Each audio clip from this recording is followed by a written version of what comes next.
फूल धनिया तू तो बन गइलू गुलरी के फूल धनिया।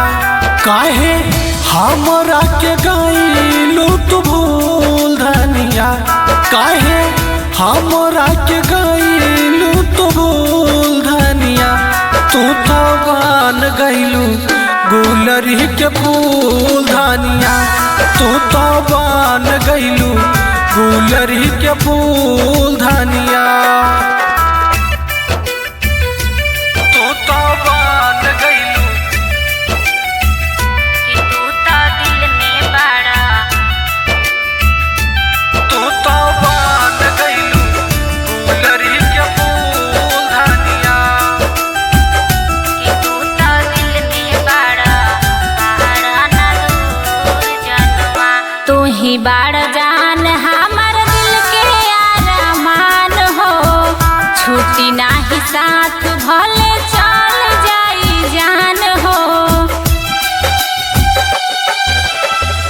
तू ही बड़ा जान हमर दिल के अरमान हो, छूटी नाही साथ भले चल जाई जान हो। कि तोहरा बिना नाही लागेला मन जनवा, कि तोहरा बिना नाही लागेला मन जनवा। कि तू तो दिल में बड़ा, बड़ा ना दूर जनवा। कि तू तो दिल में बड़ा, बड़ा ना दूर जनवा।